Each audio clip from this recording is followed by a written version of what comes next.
Ferdinand Marcos ruled the Philippines for 2 decades. His regime rigged elections, tortured and killed political opponents, and plundered up to $10 billion of public money. Corruption immortalized by wife Imelda's extravagant shoe collection. The abuses that occurred under the Ferdinand Marcos regime. Tell us about Ferdinand Jr. So Ferdinand Jr. might seem like he's come out of nowhere, but in fact this rise by the Marcos family has been in train for 30 years, really since they left the Philippines. They left in '86 after they were deposed, and they came back in 1991. So it's been 3 decades since then that they've been slowly building back their base in the Philippines, expanding it, and tapping into a new generation of followers who are young enough to not remember or don't know at all about what really happened under Marcos Sr. So Ferdinand Marcos has held a number of political positions in the lead up to this election. He started out with local positions in the family's northern stronghold, vice governor, governor. He became a congressman. He became a senator. So this is he's leveled up. He's now running for the presidency, and he has a commanding lead in the polls. 56% of Filipinos are behind him. They also have grown their base, and this is where social media comes in. They've been masterful at actually changing their reputation, rebranding slowly. Marcos Jr. now seems like a shiny, nice guy political figure, and that's become very appealing to his supporters. So on social media, they look back at the Marcos Sr. regime with fondness. They remember it as a golden time in the Philippines because there was some... I address this message to global community for you to understand that BBM won this election not because of historical revisionism, as what anti-Marcos were trying to convince the global community of their lies and propaganda. First of all, Filipinos are educated people and smarter than before. We, the 31.6 million Filipinos, are not stupid to believe in historical revisionism. Rather, we believe in correcting history. 36 years ago is totally different from today. Now, we're living in the 20th century. Filipinos are smarter voter than before. Now, we have internet and social media and advanced technology. What is hidden in the past are now concealed. In short, a lot of yellow media and Liberal Party narratives about the evil and Marcos regime were found untrue and purely propaganda.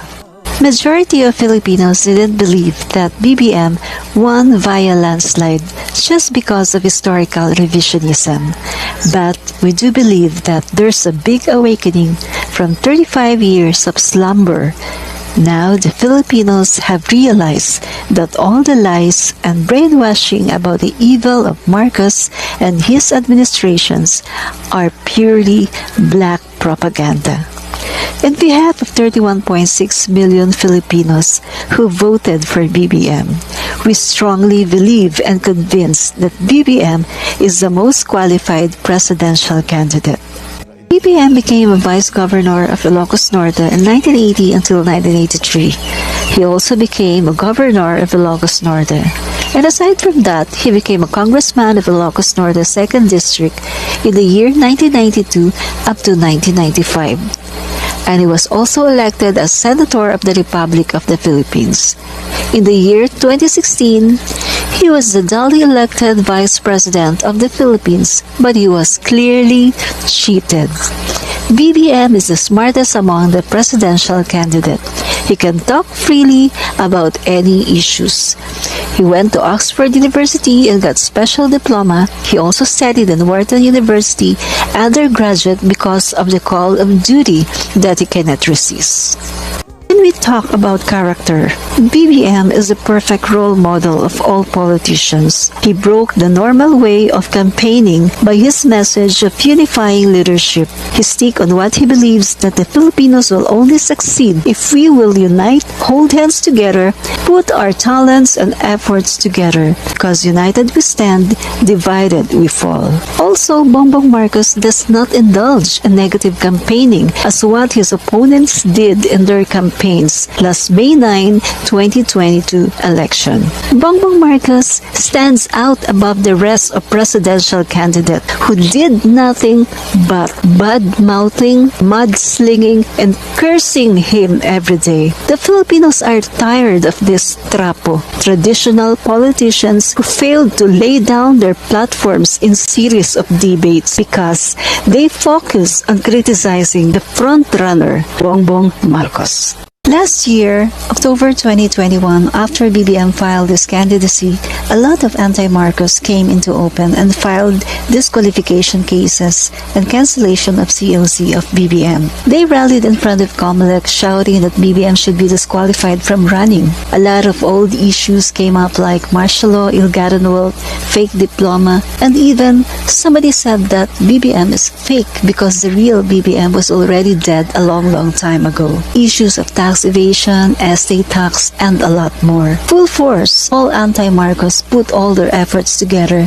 to destroy the candidacy of BBM and to tarnish his reputation so that the people will not vote for him. But in spite of these issues and lies and black propaganda, BBM remained the front runner in all legitimate survey organizations like Octa Research, Pulse Asia, Publicus, SWS, RMN, and so on. BBM's rating remained high despite of propaganda and criticism. He remained the front runner with very high rating of 50, 55, 56, sometimes even higher as 60%. Why has this happened? Let me put it this way. After EDSA revolution, when Marcos was ousted, we Filipinos have seen the worst things that happened in our country. After Marcos, the Philippines imports rice, fish, vegetables, and a lot more. After EDSA, the prices of our consumption of electricity, water, and other basic needs increased even more. Disobedience, drugs, criminalities, poverties all over the countries are very rampant and increasing. After EDSA, the Philippines was mismanaged by yellow presidents. In short, Filipinos now realize that Marcos era is better than 30 years of yellow administration. I call them yellow because yellow represents Cory Aquino, Fidel Ramos, Noynoy Aquino, and other Liberal Party politicians who ruled the Philippines and mismanaged the Philippines for 30 years. During Marcos' time, the Philippines is self-sufficient when it comes to rice, vegetables, fish, and other basic goods. With President Marcos Pasagana 99, the Philippines was able to produce miracle rice, and we even export rice to other neighboring Asian countries. In short, in Marcos' time, we don't import, but we are the ones who supply rice to neighboring countries like Vietnam. But now, what happened? We just depend on importation because the yellow administration mismanaged our agriculture. During Marcos' time, we also have Biyayang Dagat, where there's a bountiful production of fishes, seafoods. But now, we import even galunggong. Do you know what galunggong is? Galunggong is poor man's fish. But now, even poor people cannot afford to buy galunggong. What happened to the Philippines? What happened to us? You know, I can tell you everything about the frustration, disappointment of the Filipinos to these yellow presidents who promised a lot, but not even one promise was fulfilled. That's the reason why the Filipinos are clamoring for another Marcos in Malacanang. Because despite of the lies and black propaganda about President Marcos, but the Filipinos experience bountiful life in Marcos era, where everything is cheap and very affordable. That's why majority of Filipinos voted for BBM. Don't blame disinformation, don't blame historical revisionism, because it's the Filipino who longs for another Marcos to govern our beloved country, which is the Philippines. We cannot afford to have another yellow president in the person of Leni Robredo.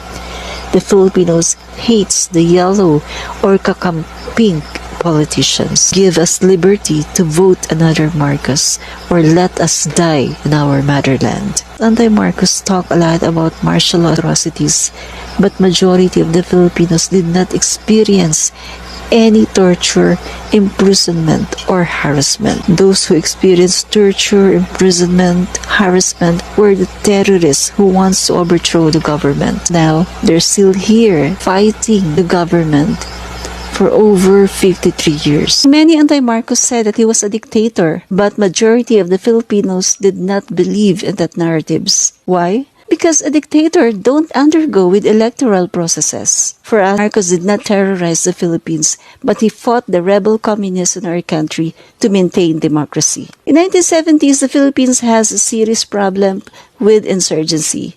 We have the NPA, the armed group of Communist Party of the Philippines, led by Joma Sison. We have the Muslim uprising in Mindanao, the MNLF, led by Nur Miswari.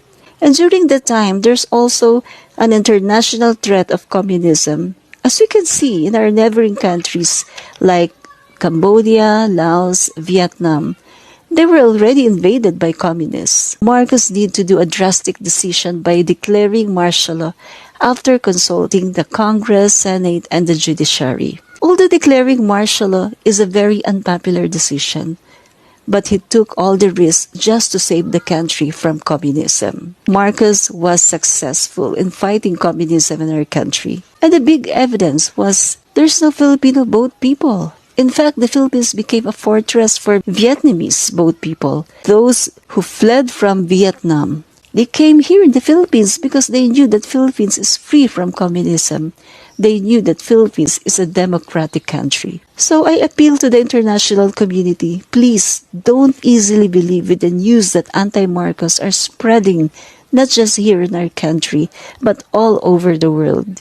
Instead of judging easily the Marcos family, I bid you to make a thorough research or even make a face-to-face interview to reliable sources. Because the narrative that you're hearing about and you're getting is only the narratives of anti-Marcos or those NPA rebels who tried to overthrow the government in the times of Marcos. Those are the left-leaning people who can't accept the reality that Marcos hindered their plan to overthrow the government and make the country a communist country. Marcos hindered them from doing so. I bid you to have a thorough research and talk to law-abiding citizens during martial law era. If you do that, your view about Marcos and martial law will change positively. About the ill-gotten wealth, racketeering, and plunder cases of President Marcos, I could say that we Filipinos are tired of hearing these issues over and over again.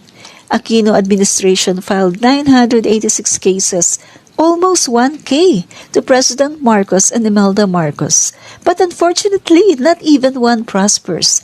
Until now, nobody went to jail, not even Imelda Marcos. All cases were acquitted and dismissed for lack of evidence. The only case remaining is the civil case of Imelda Marcos, where the Sandigang Bayan convict Imelda of 7 counts of graft.